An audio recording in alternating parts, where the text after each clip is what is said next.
मैं Tauseef Hamdani wings TV से जंतर मंतर से बाहर रास्त आपसे मुखातिब हूँ। मेरे साथ अम्मा है, मेरी बहन है। ये यहाँ क्या करने आए हैं, इनसे बात करेंगे। आपका शुभ नाम जान सकता हूँ? किया डे, मैं इंडिया महिला सांस्कृतिक संगठन से हूँ। आपका बहुत बहुत स्वागत मेरी चैनल में। मेरा नाम ऋतु कौशिक है। मैं रचना अग्रवाल। मेरा नाम आशा रानी। आप क्या करने आए हो यहाँ पे और किस लिए आए?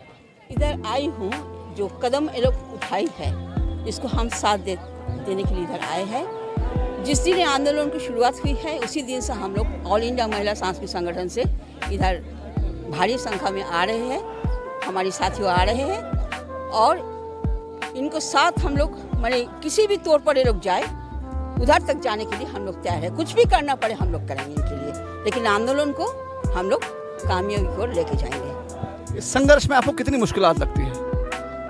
मुश्किल आ सकती है, ऑलरेडी तो आ ही गया, बहुत सारी मुश्किल आ गई है। जैसे इन लोग पर जो दोषी है उनको ये लोग अरेस्ट नहीं कर रहे, उन पर कोई स्टेप कदम ये लोग नहीं उठा रहे हैं। लेकिन ये जो बची है पहलवान हमारी बेटियाँ, इन पर ये लोग लाठीचार्ज किए हैं, लेकिन जुल्म किए हैं, इन लोग को चोट पहुंचा है।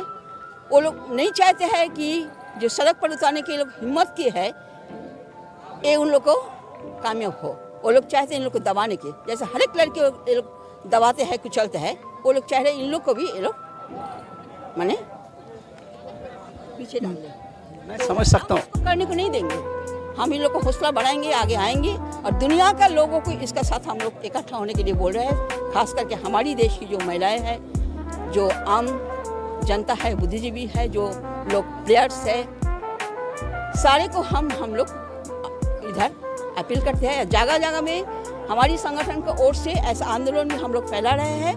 पूरा भारत में आंदोलन अभी तक फैल चुका है। इन लोगों के समर्थन में हम लोग ये आंदोलन को आगे बढ़ा रहे हैं और कमेटियाँ के निर्माण कर रही है। ज़बरदस्त आंदोलन की कमेटी बनेगी इनका समर्थन में और ये आंदोलन को हम लोग जितना दूर तक ले जाना संभव है उतना दूर तक हम लोग ले जाएंगे। लेकिन मैम, मैं आपको सवाल कर रहा हूँ, अगर हम ज़मीनी सतह पर जाएंगे, 2-3 दिन पहले एक इलेक्शन था, निकाय इलेक्शन, जो बिल्कुल पंचायत लेवल का था, वहाँ पे तो लोग भी बार बार के बीजेपी को वोट दे रहे, वहाँ नहीं कोई आक्रोश नज़र आ रहा है। कहाँ बीजेपी को वोट दे रहे हैं? आप देखिए कर्नाटक की स्थिति क्या होगा। प्रधानमंत्री, मैं यूपी की बात कर रहा हूँ। यूपी के बाद हाँ, कुछ लोग को माने वो लोग क्या इन लोग का बहकाव में बह जाते हैं, मूल रूप में लोग समर्थन नहीं करते हैं। वोट एक दूसरी चीज़ है और आंदोलन कुछ और है। हाँ, वोट है क्या, सत्ता में कौन लोग जाएंगे, कौन किसको हराएंगे। आजकल की जो वोट होता है नेगेटिव वोट, पॉजिटिव वोट है नहीं। सत्ता में एक को जो जुल्म अत्याचार चल रहा है इसको विरोध में दूसरों को लोग लाते हैं। इसका साथ साथ जो मीडिया है, मनी है, मसल पावर है, ये लोग साथ देते हैं तो जीत हासिल कर लेते हैं। पैसा का काफ़ी खेल होता है, खरीद लेते हैं वोट। प्रधानमंत्री पे भरोसा नहीं है, वोट डालते हैं। प्रधानमंत्री पे कैसे भरोसा रहेगा? क्या क्या करे? जब से प्रधानमंत्री आए हुए हैं तब से भारत में क्या चल रहा है, क्या चल रहा है आप देखिए। ये तो मतलब सारे लोग बेटियों का साथ, बेटियों को पढ़ाओ, बेटी पढ़ाओ, बेटी बचाओ, बेटी पढ़ाओ, ये खुद ही वो जानते हैं ये जुमला है। बहुत सारी चीज़ पहले ये बोले हैं, ये हमारी चुनावी जुमला है। ये बेटी बचाओ बेटी पढ़ाओ भी उनका एक जुमला है, इसका अलावा कुछ नहीं है। सही मायने में अगर वो लोग बेटियों को सही मायने में अगर वो लोग बेटियों को आगे बढ़ाने को चाहते थे, बेटियों को इज्जत वो लोग रक्षा करने के चाहते थे, तो आज एक घटना हमें देखना पड़ता। बोलिए तो ये जो पहलवान लड़कियां जो लोग जिन लोग देश का नाम रोशन किए हैं उन लोग को आकर सड़क में बैठना पड़ा।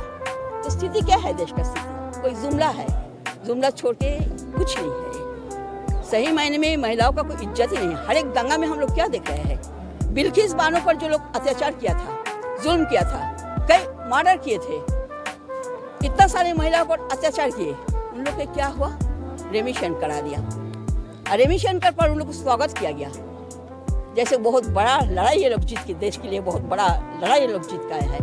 ये क्या है? होना चाहिए था। तो हम क्या देखते हैं, कहाँ है ये राज्य में माने लड़कियां का, बेटियां की सुरक्षा कहाँ है?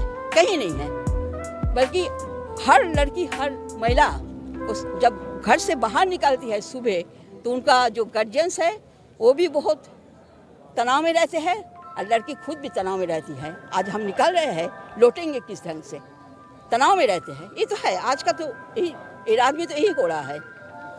बाबा तो बिल्डोजर लेके बैठे हैं। हाँ, सिर्फ माने महिलाएं, लड़कियां नहीं, जो बच्ची है 8 साल की बच्ची, क्या हुआ कथुआ में, जगह जगह में 8 साल की बच्ची, 2 साल की बच्ची, 6 महीने की बच्ची पर भी बलात्कार हो रहा है, दुष्कर्म हो रहा है।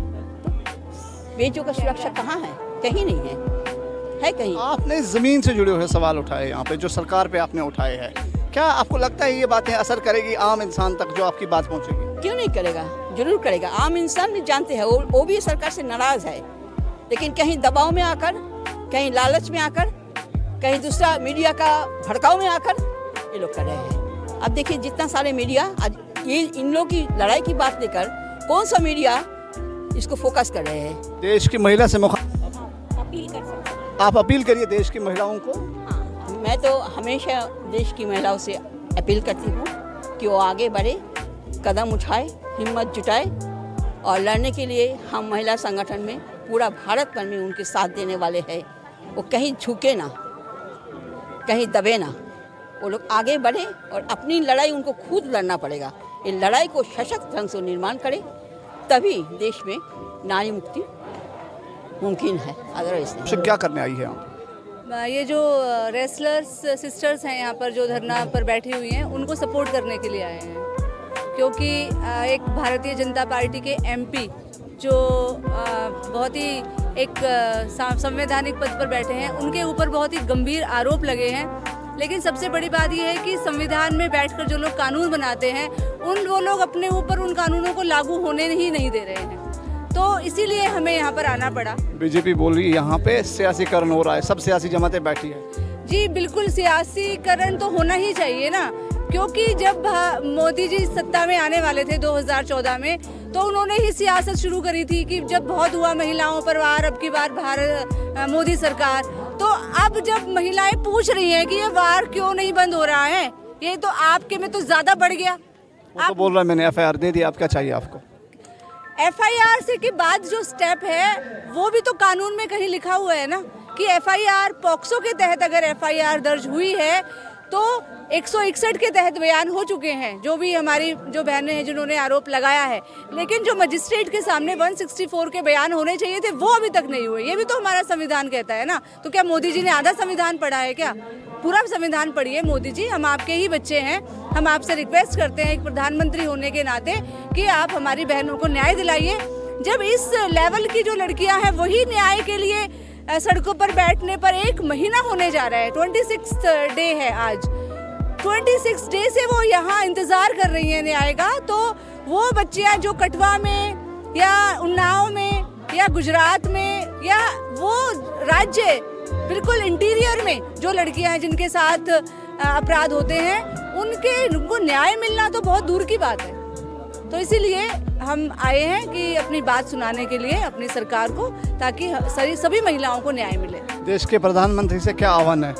देश के प्रधानमंत्री जी से यही आह्वान है कि प्रधानमंत्री जी आदरणीय हैं आप हम सब के लिए, लेकिन बहुत दुख होता है कि हमारे देश में बलात्कार तो होते थे, लेकिन बलात्कार के बाद बलात्कारियों को संरक्षण देने के लिए तिरंगा यात्राएं निकाली जा रही हैं, उनका मालाओं से स्वागत किया जा रहा है, उनको मिठाइयाँ खिलाई जा रही हैं। ये आपके राज में क्यों हो रहा है?